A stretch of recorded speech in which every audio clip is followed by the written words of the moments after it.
I can't understand you. I ask you to start filming from the feet slowly up to the head. And you go, sit, but sit, pan. Bloody hell, don't you ever watch movies? You must see thousands of movies. You must know what it's like. They're training chimpanzees at Cape Canaveral to operate a camera. Anybody can do it. These are the home movies of a murderer. Can you go back a bit? I mean, you're far too near. A man who in the 1980s would be uncovered as the most prolific serial killer in British history. And you ain't seen nothing yet. A civil servant whose extraordinary behaviour would see him named with cruel irony, the kindly killer. Batteries had run out, that's why the camera went up the creek. Okay, fair enough. If you think you know how to use it, all you do is point a damn thing and press a button. But was this murderer of young men driven by nature or nurture? Was the kindly killer born to kill? Cut.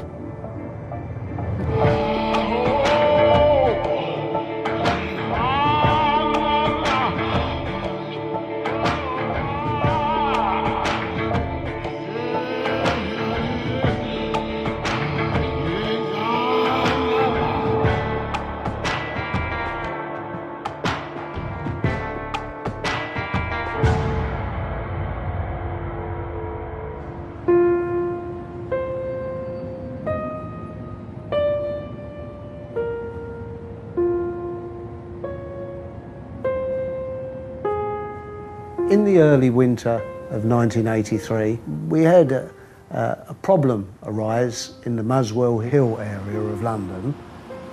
It was initiated by us receiving a call for a blocked toilet. Number 23, Cranley Gardens, had been split into flats and bedsits. The residents had experienced problems with the plumbing for days. An engineer at the time went to attend the blocked toilet, cleared the toilet, but did remark to us afterwards that he'd never smelt such a bad smell in an apartment before in his life. Still, lavatories at the property continued to block. A plumber was sent around very urgently on Saturday morning, and he looked down in the drains beneath the house and he saw what he knew was not what should be there. He observed what he said looked like some butcher's prepared meat and a few bones. He discovered that what was blocking the toilets was actually human flesh.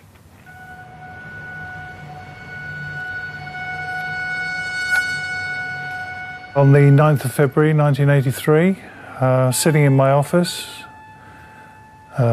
minding my own business, and suddenly got a phone call from Peter Slade, who was the early turn uniform inspector, and he asked me if I'd go up to Cranley Gardens. He had a bit of a problem up there, and I just got into the CID car and drove up there. I always remember it was bitterly cold. It had been snowing, and we stood outside this awful house and looked down the pit where the drains were, and he showed me 4 little pieces of flesh, each about 3 inches by half an inch, maybe an inch, and also 3 bones with a knuckle at each end. And my first thought when I saw them was that they were from a human hand. The drains were blocked over halfway up the building, so we knew that the blockage was originating from the very top. The tenant of the top flat was a 37-year-old executive officer at a nearby job centre, Dennis Andrew Nilsen. He was due to return from work at 5:30. When my 2 colleagues and I walked up to the front door of the place in order to wait for him inside, we had no idea what we were going to find. We knew we had a killer, but we didn't know what he'd done. Nilsen walked in, bang on cue at 5:30, and leading up to that, I had been thinking for 2 or 3 hours about what I was going to face. I knew that for someone to have flushed a dead body down the loo in small pieces, it was going to be somebody a little bit different. When Nilsen came in through that front door, I'd already made a decision to be very light-hearted with him. And I remember saying to him, "Mr. Nilsen," and he said, "Yes, that's me." And I said, "I'm Detective Chief Inspector J. I've come about your drains."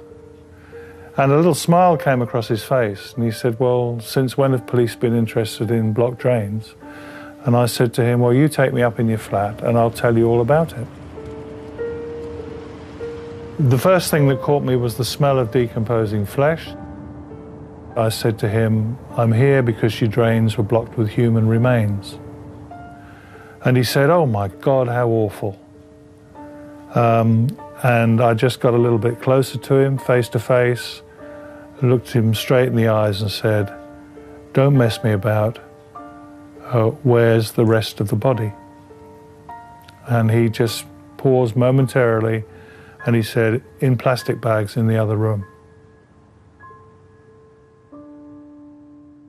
Nilsen was immediately arrested and taken to the station for questioning. My deputy, Detective Inspector Steve McCusker, sat in the back of the police car and I drove. And I don't know what prompted Steve to do this, but he suddenly said to Nilsen, "Are we talking about one body here or maybe two?" And Nilsen said neither. He said, "I think it's 16.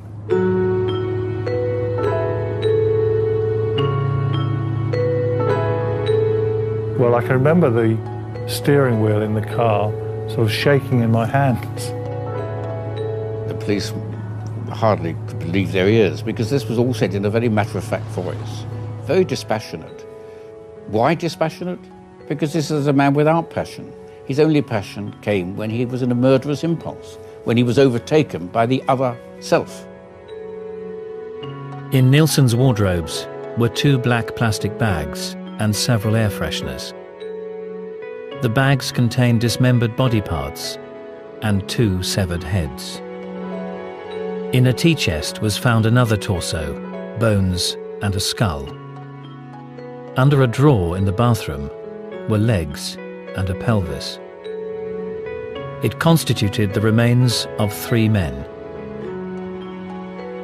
In the garden of an address in Cricklewood, investigators would identify the fragmented remains of at least 8 more. He told me off the record that if it hadn't have been 15, it would have been 150 if we hadn't caught him when we did, because there was no stopping. The whole thing was just totally bizarre.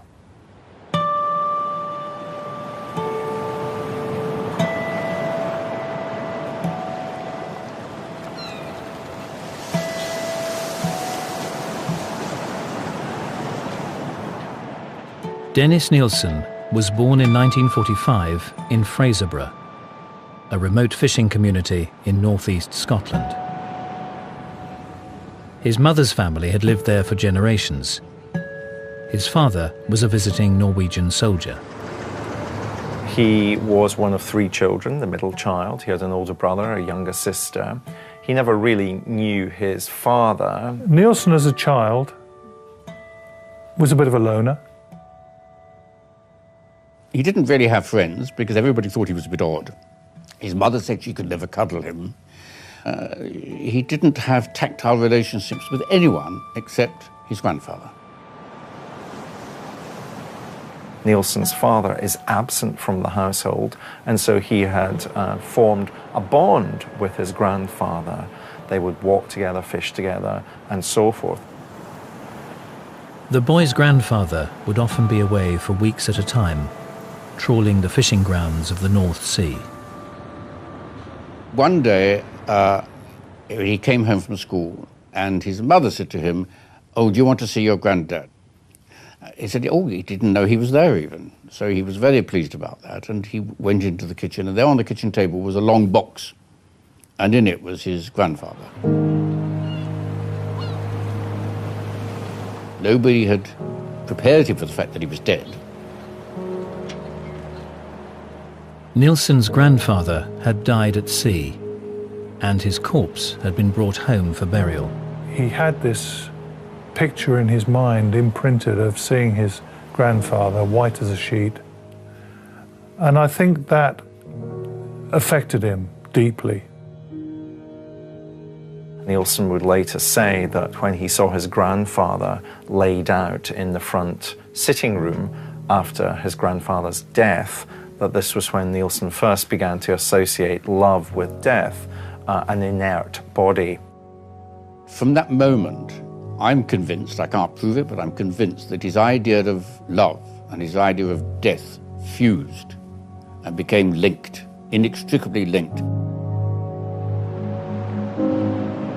When his mother said to him, "Your granddad's gone to a better place," he, the little boy, aged 6, thought, well, if he's gone to a better place, why didn't he take me with him?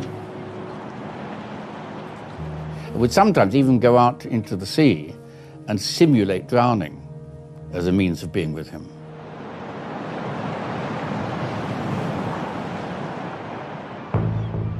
Aged 15, Nilsen would leave his home behind. Nilsen would join the army. Specifically, he joined the catering corps, which is, of course, where he'd learn his butchering skills. Skills that were going to be put to use in a different context when he's back in civilian life. In 1983, the discovery of human flesh blocking the drains at 23 Cranley Gardens had led to the arrest of civil servant Dennis Nilsen. He claimed to have taken the lives of at least 15 young men. Investigators learned that he'd had a lonely childhood, punctuated by the death of a beloved grandfather. At 15 years old, he joined the Army Catering Corps. Early on, the young Nilsen would stand out from his fellow new recruits. He was quite argumentative in as much as not picking an argument in a nasty sort of way, but if you said that photograph is black and white, you'd know he was saying it was white and black, and so forth. He was quite contrary as a person, really. We used to sit listening to the Beatles, Rolling Stones. We'd read the Parade magazines, which are like girly magazines of the day, and he'd probably be reading broadsheets, and he'd also listen to classical music. I remember there was once a scrap in the barrack room, and I think he scratched and slapped, he didn't thump like the rest of us. I remember somebody saying, "Oh, Nilsen, you're weird." The teenage Nilsen harboured a secret. What's interesting about the army experience is that it would have been impossible for Nilsen to have shared the fact that he was gay with any of his colleagues. Basically, they just didn't accept homosexuals at all. So if somebody was gay, they'd keep very, very quiet about it. During his time in the army, Nilsen began a lifelong interest in photography. He maintained it was his hobby, photography, but it was much more important than a hobby. It was self-realization. He used to get his colleagues in the army to pretend that they were corpses, as if they'd been slain in battle, and he would take photographs of that. They thought this was a bit odd, but they went along with it. Nilsen would spend 11 years in the Armed Forces Catering Corps, rising to the rank of corporal. I think he was a bit of a bully underneath, but with his rank, you know, once he was in charge of a room sort of thing, I think he tended to bully a bit.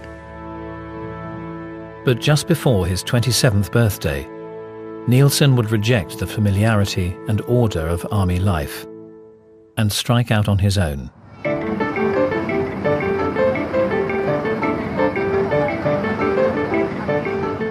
In 1970s London, he found a thriving gay scene. He's living in a large urban metropolitan area where clearly there are gay pubs that he would be able to visit for the first time. People were more friendlier back then. People were very chatty, and life in London was exciting at that time. He wasn't a bad-looking man, and he seemed quite educated, quite good to talk to. He chooses his words well, fluently, but after a few minutes you'd realise that he's not talking to you or with you, but he's talking to himself, because he doesn't pay attention to anything except what he himself is saying. What are you doing switching the bloody thing on and off for? You never make a cameraman, you know. No. I'm not going to do anything pornographic. Nilsen joined the Metropolitan Police. This is not unusual for these individuals to seek out a profession of authority, whether it's a police officer or some other civil servant type job where they could have control over someone else. This is what is so stimulating to them. He's living a double life. He's living a life of the police constable, but at the same time, he's also living a double life, talking about being able to express his sexuality. And of course, that inevitably would lead to conflict. After 11 months, Nilsen tired of the police and quit.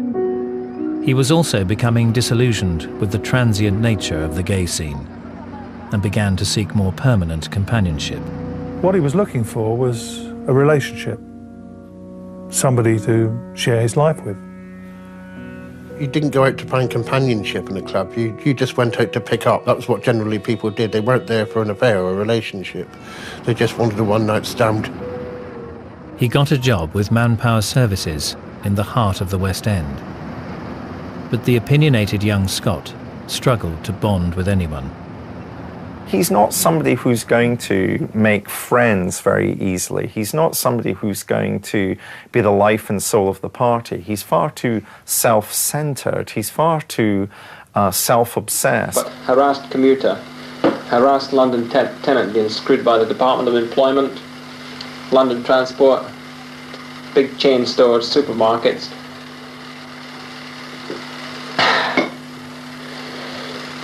Can you, cut there, let me think. So he's got this quite isolated existence in which he finds it difficult to make friends, in which it's very difficult for him to socialize in any normal way, and that isolation would mean that he would return to his home and lose himself in alcohol. He was a drunk, frankly. I'm not sure he was alcoholic, but he did like to get drunk. Beer I cannot stand, I got it for free at the bottle party. No. And he would listen intently to music. Nilsen was more at ease with machines and objects than he was with people. So music was a way of controlling what was being heard. You can't control a person, you can't control what he's going to say and how he's going to react and how he's going to respond, but you can control the record player. Here's to you, Mrs. Robinson.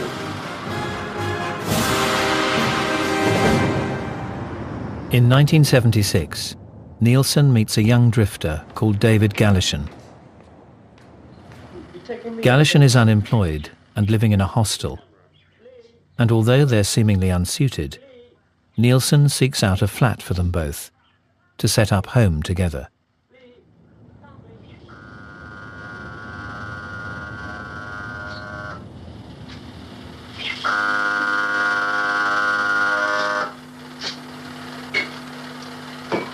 He's ready, Des. Yeah, okay, come in a minute. I got to sign on. Oh yeah, I'm going to sign on today. I'll sign on again. Where's that bloody dog? It's been chewing my slippers again. Here it is. Chewing your slippers, I'd give it. I'll wring its bloody neck if I catch it again.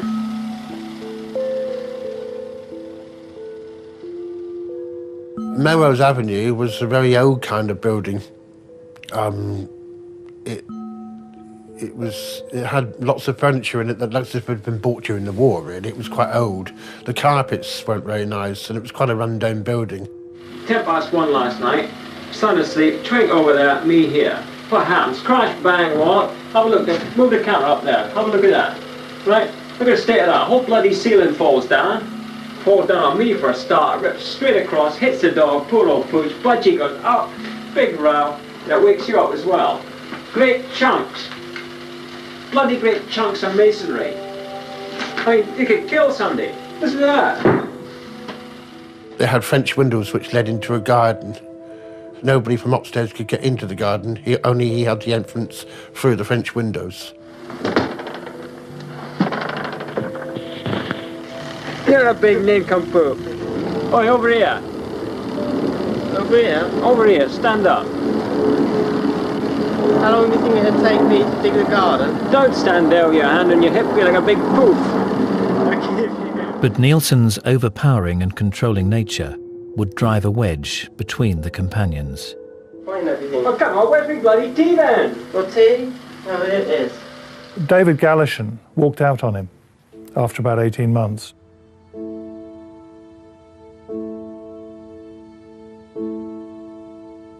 And that really hurt Nilsen, I'm sure it did. He was essentially a lonely man by virtue of the fact that he bored everyone and they all left him.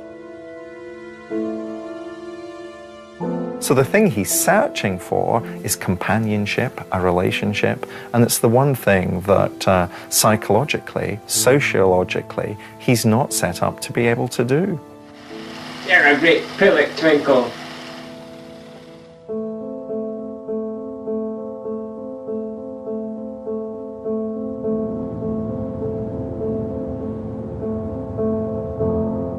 And then he used to invite more and more people back, hoping that someone would stay. He did ask me to move in, but I said, I don't think I can put up with you in the bottle. The bottle comes between us, it's too much of it. You've got to stop that. If you stopped it, you'd be a lovely, decent guy to live with. But he couldn't stop that. He couldn't stop that. He seemed to be very into himself. It was all him, him, him. He never hardly asked anything about me. Anything good you find in this kitchen is probably attributed to my having purchased it in the first place. Bloody light doesn't even go on.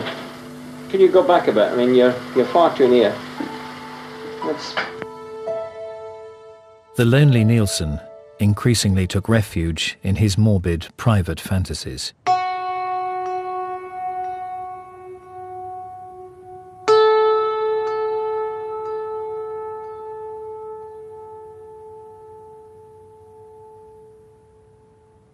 He used to lie on the floor in front of a mirror and put glue on his lips and make his eyes look bloodshot. And he got satisfaction out of regarding himself in the mirror in that way. Not, I don't think, an emotional satisfaction, but a deep requirement of his nature, which was obviously perverted. He would make out he'd passed out and would fall to the floor. You know, and you go rushing up to him and he'd just be laying there. But I actually know that he wasn't asleep. He wasn't out. He wasn't passed out. He was awake. And he would stay there and he would stay there and you'd sit down, you could cook a meal, you could watch television, still be there. But I know that he wasn't asleep. You just know. And it would be in this position of a kind of arms outstretched position. I believe he was pretending to be dead. All the while, Nilsen continued to play the role of the unremarkable civil servant. He gets up in the morning, he's a civil servant, he goes to work, he comes home at night. He tends his garden, he cooks for himself, he has a dog which he calls Bleep. Bleep! Come on. Woof, woof, woof. Come on, Bleep, say something. So there's a sense in which these are the banality, the ordinariness of suburban life. Ooh, ah. Bloody finger, you great pillock. But of course, Nilsen doesn't really have a sense of how an ordinary life is actually what most people experience, because Nilsen wants to be extraordinary.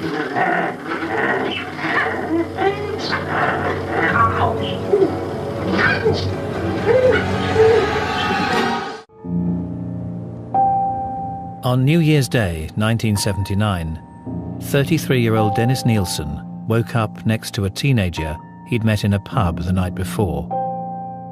The lonely Manpower Services employee later claimed he couldn't face the thought of the sleeping boy leaving. There came a moment when the murderous impulse to keep this man, not to let him go, overtook him. Nilsen took a tie, wrapped it around the boy's neck, and pulled. He was astonished at his strength At the moment of the murder, he was amazed at how strong he was, because he was not normally a very strong man. Once the murder had occurred and Nilsen had before him a corpse, he then, in a very peculiar fashion, looked after the corpse.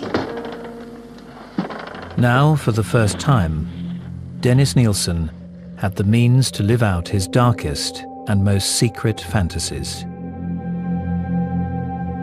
He would run a bath, he would bathe it, clean it, he would then make it comfortable, he would dry it, put it into the bed, put it into an armchair. Nilsen lived with the corpse for a week. He then placed the naked body under the floorboards, where it remained for almost 8 months. If you have this body, you have to find some way to get rid of it, and you certainly don't want it to be identified as quickly as you possibly can. Nilsen was efficient. He couldn't relate to a person emotionally, but he could relate to a corpse as something that had to be disposed of. It was a problem that had to be solved. That's much easier than dealing with people and their emotions. Nilsen's garden would provide the solution. He burned his body in the garden of Melrose Avenue, obliterating him and spreading his ashes to the four winds. It was not until 2005 that the victim would be identified as 14-year-old Stephen Holmes. His murder would prove to be merely the beginning.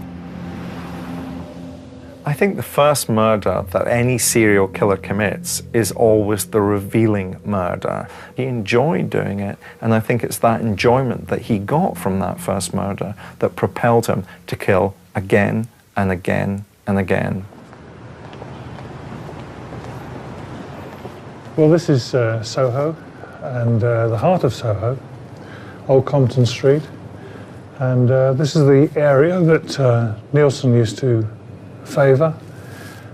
He'd come out in his spare time to this kind of area and to gay pubs in particular in order to make contact with people. So he had contact with a lot of youngsters who were coming to London thinking the streets were paved with gold and who were probably no fixed abode, may have run away from home, dropouts, that kind of person. The people that Nilsen went to meet were people he instinctively, with an uncanny knack, recognised as people who were lonely and would be most likely to accept an invitation to go home. Often there is no record of these people being reported as missing, and therefore he's tackling a particularly vulnerable group that many other serial killers target.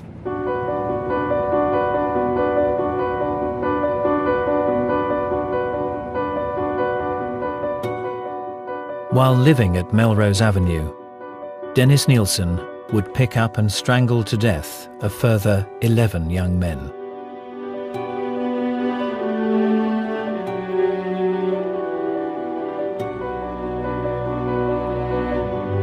If you strangle someone, you feel it, you can touch it. You just grab whatever's at hand and pull. I have always suspected that Nilsen would strangle the people that he really didn't want to go at midnight or 1 o'clock in the morning, the ones that he wanted to stay, the ones he didn't particularly want to be with, they'd just go at the end of the night. That may be true to some extent, but I would look at it in a very different way. I would say that he wanted the bodies to be there because it assured him how in control he was of other people. This is what is arousing to an individual like Nilsen, to be in complete control and domination of others. Nilsen used the bodies of his victims sexually and in other ways. Nilsen wanted to stay close to these bodies, almost as if they were a form of trophy. He wants to express his power, his complete and utter domination of these young men, even after they're dead.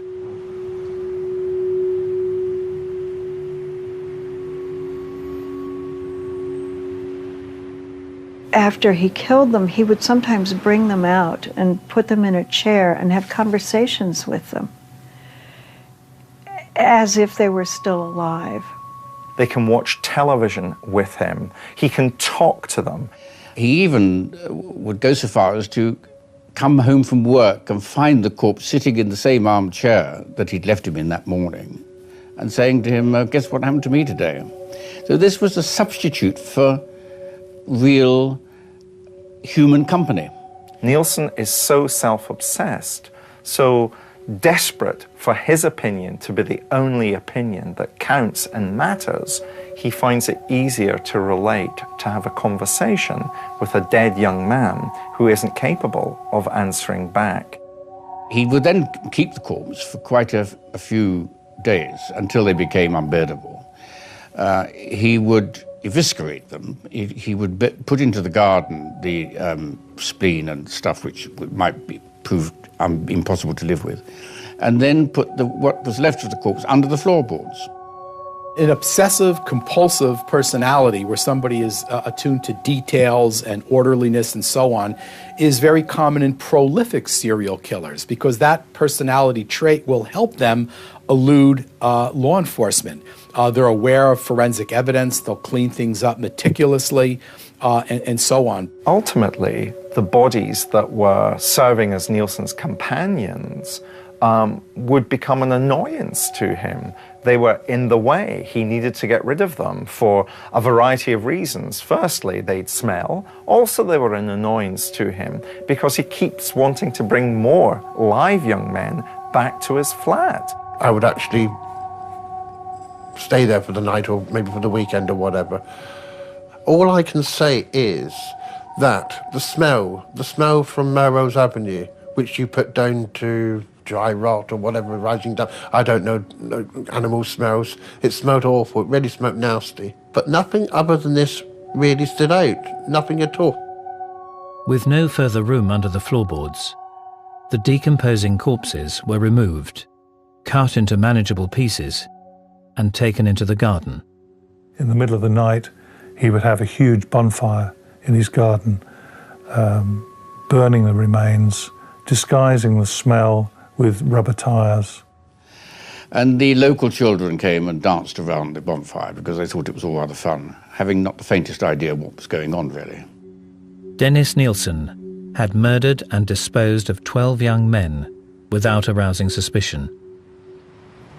In 1981, he moved to a new address, where his behaviour would become increasingly more bizarre. Between 1979 and 1981, civil servant Dennis Nilsen had murdered and disposed of 12 young men at his flat in Cricklewood. In October of 81, he moved to a rented top-floor flat at 23 Cranley Gardens, Muswell Hill, where his disturbed fantasies would take a new twist. 21-year-old Carl Stotter met the seemingly kind and friendly Nilsen at the Black Cap in Camden. He took me back to his place.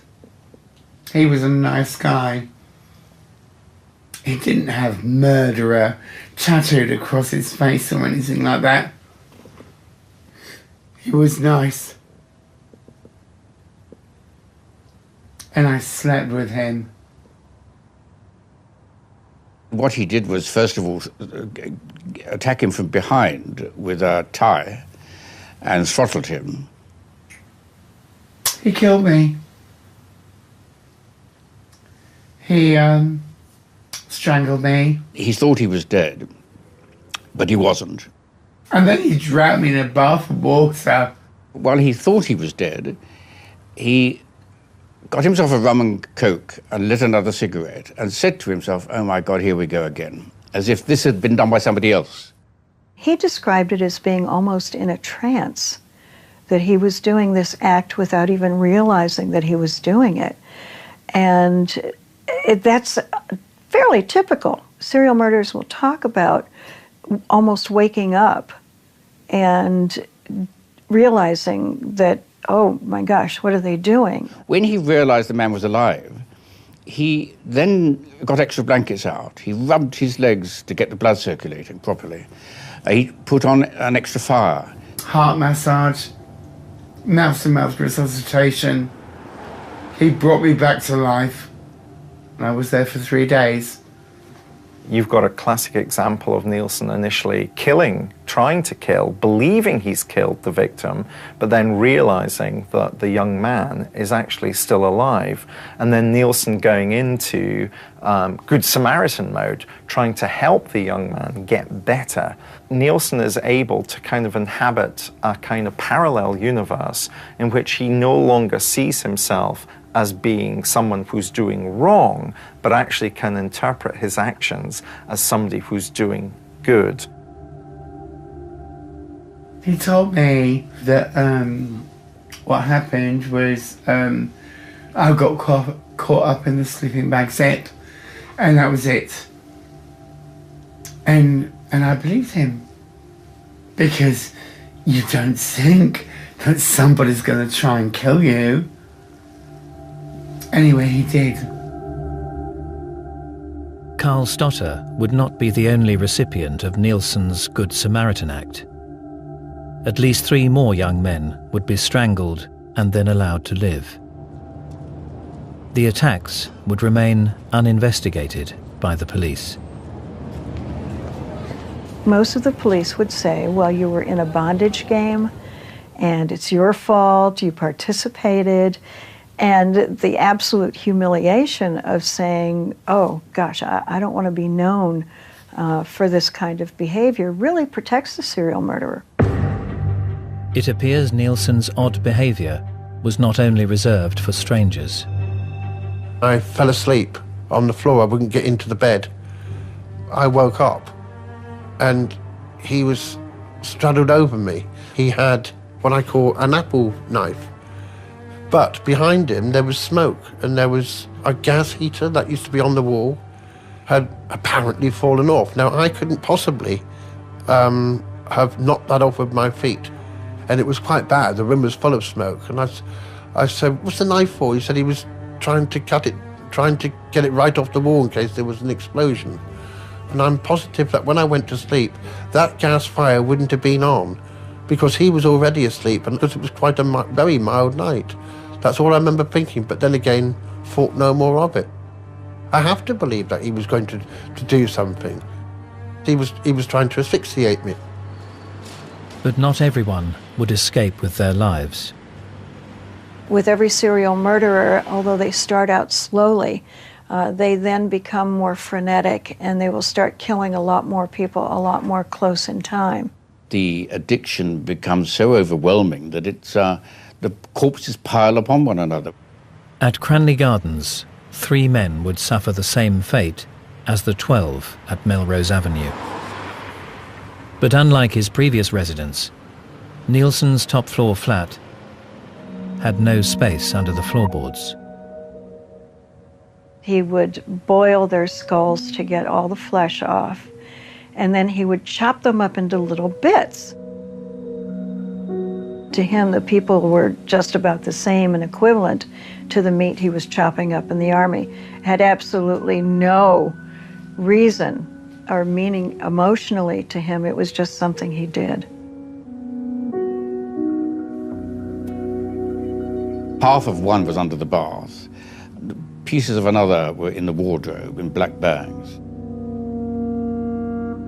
On the day that I went back there, on the very last day, and he wouldn't let me into the flat, he was in the strangest mood I've ever seen him in. He was completely flustered, and I couldn't understand what was happening.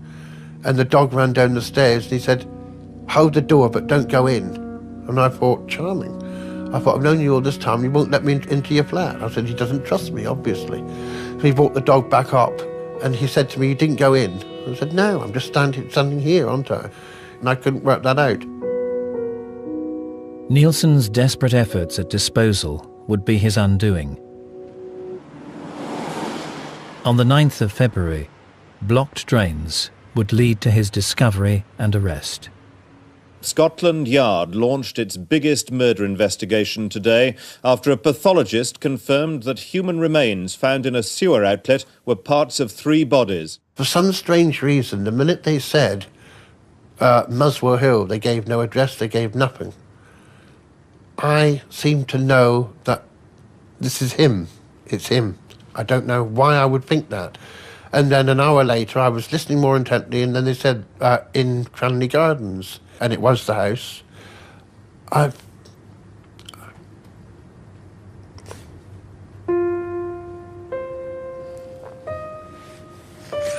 you stop it a second?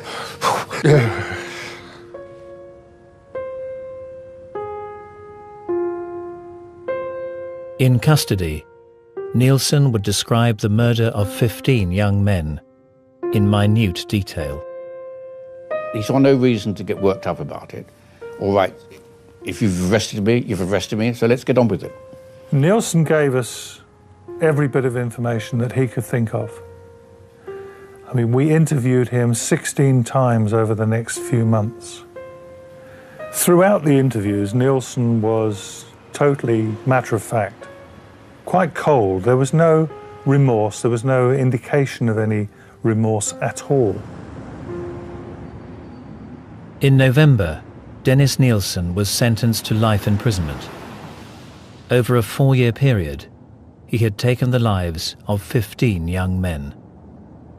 But was the so-called kindly killer born to kill? Dennis Nilsen was clearly born with a gene which was flawed and which was bound to cause problems in one way or another, just as some people are born with a gene which makes them prone to anger or to jealousy. Nobody is born with an inevitability about his future. The future is shaped by the experience. It may shape the gene which is flawed, but that is not the same thing as saying that there is evil inherent.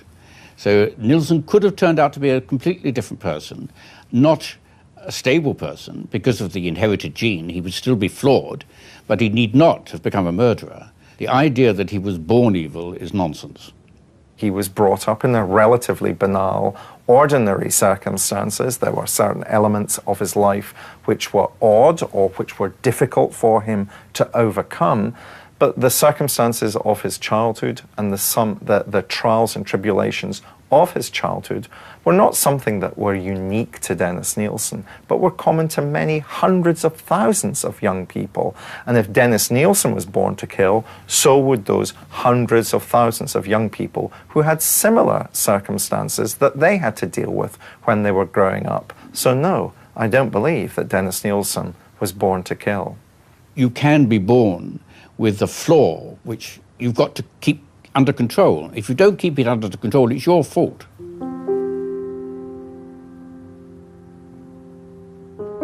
I don't think he was born to kill, but certain circumstances made him that way. Des was a necrophiliac. He was a control freak. I think if he couldn't get what he wanted from a person, like some nights he couldn't with me, then he would, if he wanted it, and he was drunk and he was in the mood for it, and I mean sex, then he would do something to get it, go out of his way to get it. He would, whatever it took. I think all of these people are to a large degree born to kill. It's a biopsychosocial problem, but biology, in my judgment, has a very large component. We don't know exactly what the specific biology or neurobiological problem is, whether it's genetic, hormonal, chemical, electrical, brain damage, a combination of factors. But there has to be a number of things to go wrong in order for a serial sexual murderer to be created. Nilsen himself claimed to have wrestled to find a reason for his crimes. It amazes me that I have no tears for these victims. I have no tears for myself of those bereaved by my actions. Am I a weak person, constantly under pressure, who just couldn't cope with it, and escapes to wreak revenge against society through the haze of a bottle of spirits? Or maybe it's because I was just born an evil man. Self-serving crap. For me, this is just specious nonsense, self-serving nonsense to try and justify his behaviour. He's nothing. He's a liar. He's taken human lives.